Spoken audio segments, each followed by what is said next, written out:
Bayangkan kamu sedang membawa rahasia negara, sendirian, tanpa seragam, tanpa pengawalan. Pagi itu Jakarta terlihat biasa, tapi satu perhentian kecil di pinggir jalan hampir menghancurkan segalanya. Seorang polisi yang seharusnya melindungi, justru berubah menjadi ancaman. Ancaman, intimidasi, dan uang kotor terjadi hanya dalam hitungan menit. Tapi yang tidak ia tahu, orang yang ia hentikan bukan orang sembarangan. Keputusan kecil pagi itu berujung pada sidang, tangisan, dan kejatuhan yang tak pernah ia bayangkan. Ini kisah tentang kekuasaan, keserakahan, dan kebenaran yang akhirnya membalas. Dengarkan sampai akhir, karena pelajaran hidupnya akan menampar kita semua. Jangan lupa like dan subscribe agar dapat melanjutkan cerita ini. Jangan lupa like dan subscribe agar dapat melanjutkan cerita ini. Pagi itu Jakarta terlihat seperti biasa, tetapi bagi Kolonel Edwin, hari itu terasa berbeda sejak detik pertama ia membuka mata. Udara pagi masih dingin, namun dadanya terasa berat seolah ada beban besar yang menekan dari dalam. Ia berdiri di depan jendela ruangannya di kantor pusat Kopassus, memandangi langit abu-abu yang perlahan memudar. Suara langkah prajurit di lorong terdengar rapi dan teratur, namun di kepalanya suara itu berubah menjadi detak waktu yang terus mengejar. Hari ini bukan operasi tempur, tidak ada senjata, tidak ada pasukan, tetapi risikonya terasa jauh lebih besar. Edwin menarik napas panjang, mencoba menenangkan diri.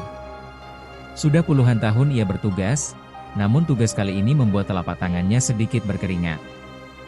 Ada firasat aneh yang tidak bisa ia jelaskan. Seolah pagi itu menyimpan sesuatu yang buruk. Ia tahu, hari ini tidak akan berjalan biasa. Di atas meja kerjanya tergeletak sebuah kotak hitam kecil, tanpa tulisan, tanpa simbol, tanpa identitas. Kotak itu tampak sepele, namun isinya adalah rahasia negara yang tidak boleh bocor sedikit pun. Edwin menatapnya lama, lebih lama dari yang seharusnya. Banyak misi berbahaya telah ia lalui, tetapi jarang ada yang menuntut kerahasiaan sedalam ini. Ia bahkan diperintahkan untuk tidak mengenakan seragam TNI, sesuatu yang jarang ia lakukan sepanjang karirnya. Melepas seragam terasa seperti menanggalkan jati diri. Namun ia paham, justru itulah bagian dari pengamanan. Pesan atasannya kembali terngiang di kepalanya, bahwa kegagalan bukan hanya berdampak pada satu orang. Edwin menelan ludah, lalu memasukkan kotak itu ke dalam tas khusus. Tangannya bergerak pelan, seolah takut membuat kesalahan sekecil apapun. Sejak saat itu, ia sadar bahwa ancaman hari ini tidak akan datang dari medan perang. Langkah Edwin di lorong markas terasa lebih berat dari biasanya. Beberapa prajurit memberi hormat, dan ia membalas singkat tanpa banyak ekspresi. Wajahnya tenang, namun pikirannya dipenuhi pertanyaan. Begitu keluar dari gerbang markas, ia tidak lagi dilindungi pangkat atau pasukan. Ia hanyalah seorang pria biasa di tengah kota yang tidak pernah peduli siapa yang sedang membawa rahasia besar. Di area parkir, sebuah SUV hitam telah menunggunya dengan mesin menyala pelan. Edwin masuk ke dalam mobil dan menutup pintu perlahan. Ia memeriksa kaca spion, lalu memeriksanya lagi, seolah merasa sedang diawasi. Tangannya sempat berhenti sesaat di atas setir. Perasaan gelisah muncul tanpa sebab yang jelas. Ia menyalakan radio, berharap suara itu bisa menenangkan pikirannya. Namun justru keheningan di sela-sela musik membuat dadanya semakin sesak. Mobil hitam itu melaju keluar dari kompleks Kopassus dan menyatu dengan jalanan Jakarta yang mulai padat. Klakson bersahutan, motor menyelip tanpa peduli, dan kota mulai menunjukkan wajah aslinya. Edwin menginjak gas lebih dalam, ingin segera menjauh dari titik awal. Ia mencoba fokus pada jalan, tetapi pikirannya terus memutar kemungkinan terburuk. Bagaimana jika ia dihentikan? Bagaimana jika ada pemeriksaan? Bagaimana jika seseorang mencoba memanfaatkan situasi? Di jalan raya, hukum dan kekuasaan seringkali bercampur dengan kepentingan pribadi. Edwin tahu, satu kejadian kecil bisa berubah menjadi masalah besar. Ia menggenggam setir lebih kuat. Jantungnya berdetak lebih cepat dari biasanya. Tanpa ia sadari, di suatu titik jalan yang tampak biasa, sebuah konflik besar sedang menunggunya. Di sisi lain kota, pagi yang sama dijalani dengan niat yang sangat berbeda. Ada orang-orang yang memulai hari tanpa memikirkan tanggung jawab, tanpa memikirkan akibat dari tindakannya. Sistem yang seharusnya melindungi justru bisa berubah menjadi ancaman. Edwin tidak tahu bahwa beberapa kilometer di depan, ada seseorang yang sedang bosan, malas, dan memandang jalanan sebagai ladang uang. Ia tidak tahu bahwa jalur yang ia pilih akan mempertemukannya dengan ujian yang tidak pernah diajarkan di akademi militer manapun. Jakarta memang tidak pernah benar-benar netral. Di balik wajah kota yang sibuk, bahaya sering bersembunyi di tempat paling tak terduga. Pagi itu terasa terlalu tenang untuk rahasia sebesar itu. Dan seringkali, ketenangan adalah pertanda bahwa badai sudah sangat dekat. Pagi itu, tidak semua orang memulai hari dengan rasa tanggung jawab yang sama. Di sebuah perlintasan jalan Jakarta yang mulai ramai, seorang polisi bernama Amir berdiri sambil bersandar malas di tiang rambu. Seragamnya rapi, topinya terpasang benar, namun matanya kosong tanpa semangat. Di tangannya ada secangkir kopi yang sudah mulai dingin. Amir menguap lebar, menatap lalu lintas seperti seseorang yang terjebak dalam rutinitas yang ia benci. Baginya, menjaga jalan bukan soal pengabdian, melainkan sekadar formalitas. Ia merasa hidup tidak adil padanya, gaji kecil, tekanan besar, dan atasan yang menurutnya tidak pernah peduli. Semua alasan itu ia jadikan pembenaran atas sikapnya sendiri. Hari itu, Amir tidak berniat menegakkan aturan dengan benar. Ia hanya ingin pulang dengan uang tambahan di saku. Dan jalan raya adalah tempat favoritnya berburu.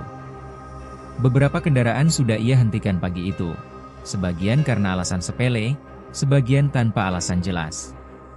Pengendara yang bingung, wajah tegang, dan tangan gemetar justru memberinya rasa puas. Amir menikmati momen ketika orang-orang takut dengan seragam yang ia kenakan. Ia tahu betul, banyak dari mereka akan memilih jalan damai daripada berurusan panjang. Uang berpindah tangan, dan Amir kembali menyesap kopinya seolah tak terjadi apa-apa. Hatinya sudah mati rasa terhadap rasa bersalah. Baginya, semua orang punya cara masing-masing untuk bertahan hidup. Ia tidak peduli apakah orang yang ia hentikan benar atau salah. Yang ia pedulikan hanyalah siapa yang terlihat mampu membayar. Jalanan pagi itu memberinya banyak pilihan. Hingga akhirnya, dari kejauhan, ia melihat sesuatu yang membuat matanya menyipit. Sebuah SUV hitam melaju sedikit lebih cepat dari arus kendaraan lain. Mobil itu tampak bersih, tenang, dan berbeda dari kendaraan di sekitarnya. Tidak ugal-ugalan, tapi cukup mencolok bagi mata seorang pemburu kesempatan. Amir berdiri tegak, memperhatikan dengan seksama. Dalam benaknya, mobil seperti itu jarang kosong. Biasanya berisi orang penting, atau setidaknya orang yang tidak ingin ribet. Senyum tipis muncul di wajahnya. Pikirannya langsung bekerja, menghitung kemungkinan. Ia membayangkan percakapan singkat, nada tinggi, lalu uang yang berpindah tangan dengan cepat. Tanpa berpikir panjang, Amir melangkah ke tengah jalan. Tangannya terangkat memberi isyarat berhenti. Di matanya, SUV itu bukan kendaraan biasa. Itu adalah target. Di dalam SUV hitam, Edwin melihat sosok polisi itu dari kejauhan. Jantungnya berdetak sedikit lebih cepat. Ia menepi perlahan, menghentikan mobil tepat di depan Amir. Kaca jendela diturunkan, dan udara panas Jakarta langsung masuk ke dalam kabin. Amir mendekat dengan langkah santai, tapi sorot matanya tajam.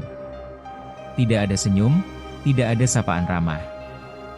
Hanya tatapan yang seolah sedang mengukur nilai seseorang. Edwin berusaha tetap tenang, meski firasat buruk semakin kuat. Ia tahu, perhentian ini bisa menjadi masalah. Amir meminta Edwin turun sedikit, lalu mulai melontarkan pertanyaan dengan nada dingin. Dari detik pertama, suasana sudah terasa tidak seimbang. Ada tekanan yang sengaja diciptakan. Amir mulai berbicara lebih keras, seolah ingin menunjukkan siapa yang berkuasa di situasi itu. Ia menyebut aturan, lalu memelintirnya sesuai kehendaknya sendiri. Edwin mencoba menjawab dengan sopan, namun setiap kata justru dibalas dengan nada merendahkan. Orang-orang di sekitar mulai melirik, memperhatikan dari kejauhan. Amir menikmati perhatian itu. Baginya, ini adalah panggung kecil tempat ia merasa penting. Ia belum tahu siapa yang berdiri di hadapannya. Ia tidak tahu bahwa pria tenang di dalam mobil itu adalah seseorang yang terbiasa menghadapi ancaman jauh lebih besar. Dan justru karena ketidaktahuan itulah, konflik ini mulai berubah arah. Di antara suara kendaraan dan panas aspal, ketegangan perlahan naik. Sesuatu yang awalnya sederhana kini mulai berubah menjadi pertarungan emosi dan harga diri. Dan ini baru permulaan. Amir berdiri semakin dekat ke jendela mobil, jaraknya hanya beberapa senti dari wajah Edwin. Tatapannya tajam, penuh kecurigaan yang dibuat-buat. Ia kembali menanyakan hal yang sama, seolah mencari celah dari jawaban Edwin. Nada suaranya naik, tidak lagi sekadar bertanya, tapi menekan. Edwin bisa merasakan panas amarah yang sengaja diciptakan. Ia tetap berusaha tenang, meski rahangnya mulai mengeras. Setiap detik terasa panjang, seolah waktu melambat. Orang-orang di sekitar mulai berhenti dan memperhatikan. Beberapa pengendara memperlambat laju kendaraan mereka. Situasi yang seharusnya singkat kini berubah menjadi tontonan. Edwin sadar, perhatian publik justru bisa memperparah keadaan.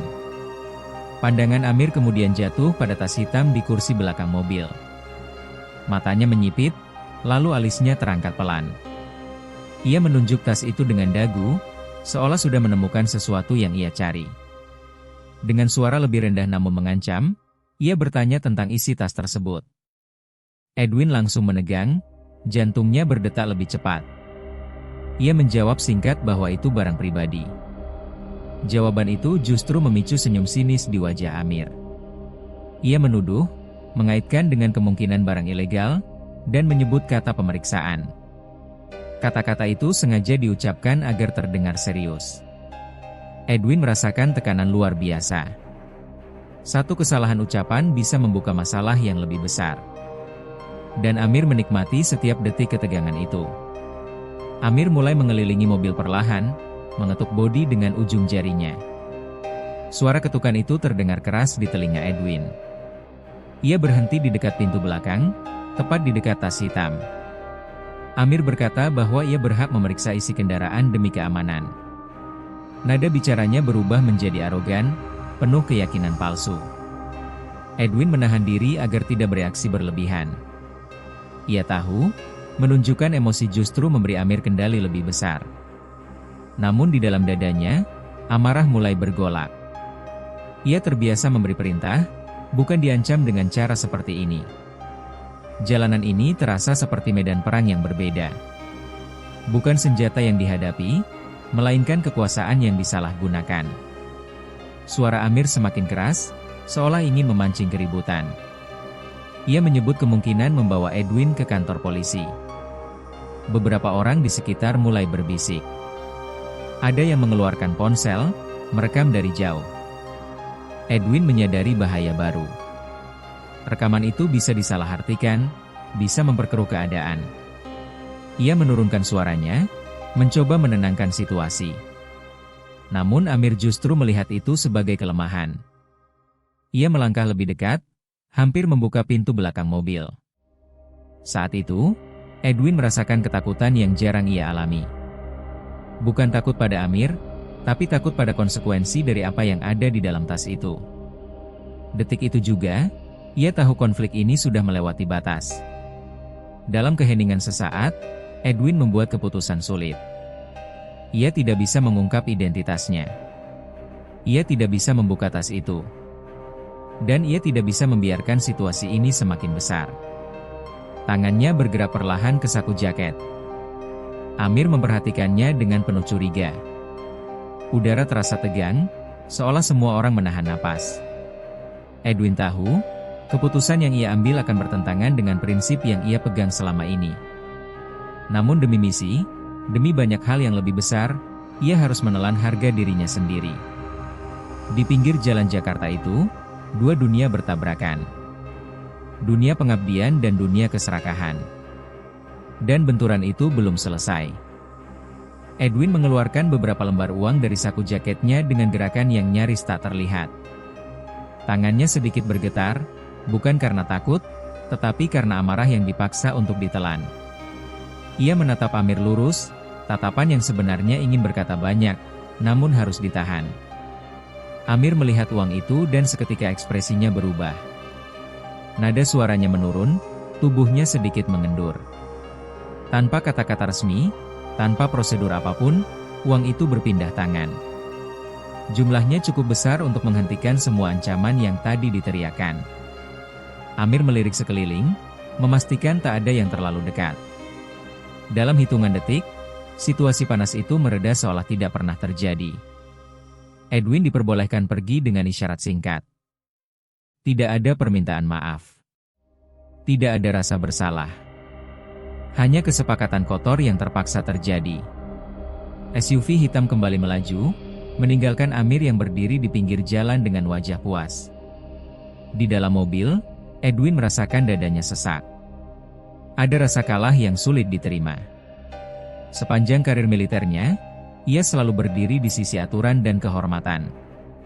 Namun hari itu, ia terpaksa melanggar nilai yang ia pegang sendiri. Ia menggenggam setir erat, rahangnya mengeras. Bukan uang yang ia pikirkan, melainkan bagaimana sistem bisa memberi ruang bagi orang seperti Amir. Jalanan Jakarta kembali tampak biasa, tapi bagi Edwin, semuanya terasa berbeda. Ia merasa diawasi oleh pikirannya sendiri. Setiap lampu merah terasa lebih lama. Setiap suara klakson seperti ejekan. Namun misi harus tetap berjalan. Ia tidak boleh berhenti. Beberapa jam kemudian, Edwin akhirnya tiba di tempat tujuannya. Gerbang besar terbuka, dan suasana berubah drastis. Tidak ada lagi keramaian jalanan, tidak ada teriakan atau ancaman. Yang ada hanyalah ketertiban dan wajah-wajah serius. Kotak hitam itu diserahkan langsung kepada pihak yang berwenang. Setelah prosedur selesai, Edwin dipersilakan masuk ke sebuah ruangan tertutup. Di dalam ruangan itu, duduk seorang jenderal polisi dengan wajah tegas. Edwin menceritakan semuanya, dari awal hingga akhir, tanpa menutupi apapun. Suaranya tenang, tapi syarat emosi yang ditahan. Setiap detail ia sampaikan dengan jelas. Ruangan itu sunyi saat ia selesai berbicara. Sang jenderal tidak langsung berbicara. Ia menatap meja di depannya cukup lama. Ekspresinya berubah, bukan marah yang meledak, melainkan kemarahan yang terkendali. Ia tahu, masalah ini bukan sekadar uang Rp500.000. Ini tentang penyalahgunaan kekuasaan yang mencoreng institusi. Tanpa banyak kata, sang jenderal menekan sebuah tombol dan memanggil anak buahnya. Perintahnya singkat dan tegas. Cari polisi bernama Amir. Kumpulkan semua bukti. Tidak ada nada ragu dalam suaranya. Edwin menyadari, meski ia terpaksa diam di jalanan, kebenaran tidak berhenti di sana. Sesuatu sedang bergerak di balik layar. Sementara itu, di sisi lain kota, Amir masih menjalani harinya dengan perasaan menang. Ia tidak tahu bahwa tindakannya sudah dicatat. Ia tidak tahu bahwa wajahnya sudah dikenali oleh sistem yang jauh lebih besar dari jalanan yang ia kuasai. Ia merasa aman, merasa cerdas, merasa berhasil. Namun justru disitulah kesalahannya. Kekuasaan kecil membuatnya lupa bahwa setiap tindakan meninggalkan jejak. Pagi yang ia kira biasa kini mulai berubah menjadi awal kejatuhan. Tanpa disadari Amir, langkah-langkah sunyi sedang mendekat. Dan ketika semuanya tiba, tidak akan ada lagi kopi hangat atau senyum arogan. Yang tersisa hanyalah pertanggungjawaban. Beberapa hari setelah kejadian itu, Amir dipanggil secara resmi ke markas besar kepolisian. Awalnya ia mengira itu hanya pemeriksaan biasa, sesuatu yang bisa ia lewati dengan alasan-alasan lama. Namun begitu memasuki ruangan, langkahnya mulai goyah. Wajah-wajah serius menyambutnya, tanpa senyum, tanpa basa-basi. Di atas meja, tergeletak berkas-berkas dan rekaman yang tidak asing baginya. Setiap detik yang berlalu membuat keringat dingin mengalir di pelipisnya. Ketika satu persatu bukti diputar, Amir mulai menunduk. Arogansi yang biasa ia banggakan menghilang tanpa sisa. Untuk pertama kalinya, ia merasa kecil dan tidak berdaya. Jalanan yang dulu ia kuasai kini terasa sangat jauh. Dan di ruangan itu, tidak ada tempat untuk bersembunyi. Sidang disiplin digelar tanpa penundaan. Amir duduk di kursi pesakitan, bukan lagi sebagai penegak hukum, melainkan sebagai pelanggar. Suaranya bergetar saat diminta menjelaskan tindakannya. Kata-kata yang keluar terdengar kosong, penuh pembelaan diri yang terlambat. Ia mencoba menyalahkan keadaan, gaji, tekanan hidup, dan segala hal selain dirinya sendiri. Namun tidak satupun alasan itu mampu menghapus fakta. Saat keputusan dibacakan, air matanya jatuh. Tangisnya pecah, bukan karena hukuman semata, tetapi karena kesadaran bahwa ia telah menghancurkan kepercayaan yang diberikan kepadanya. Hukuman disiplin berat dijatuhkan. Jabatan dicopot. Nama dicatat sebagai pelanggaran serius. Semua terjadi dalam sunyi yang menyakitkan. Di tempat lain, Edwin menerima kabar itu dengan perasaan campur aduk. Tidak ada rasa puas, tidak ada rasa menang. Yang ada hanyalah kelelahan batin. Ia teringat kembali pagi itu, uang yang terpaksa ia serahkan, dan harga diri yang sempat ia telan demi tugas. Ia sadar, tidak semua kebenaran bisa ditegakkan dengan cara heroik di lapangan. Kadang, kebenaran harus berjalan perlahan, melalui sistem yang bekerja diam-diam. Edwin kembali ke rutinitasnya sebagai prajurit. Ia tidak menceritakan kisah ini kepada banyak orang. Namun pengalaman itu tertanam kuat di dalam dirinya.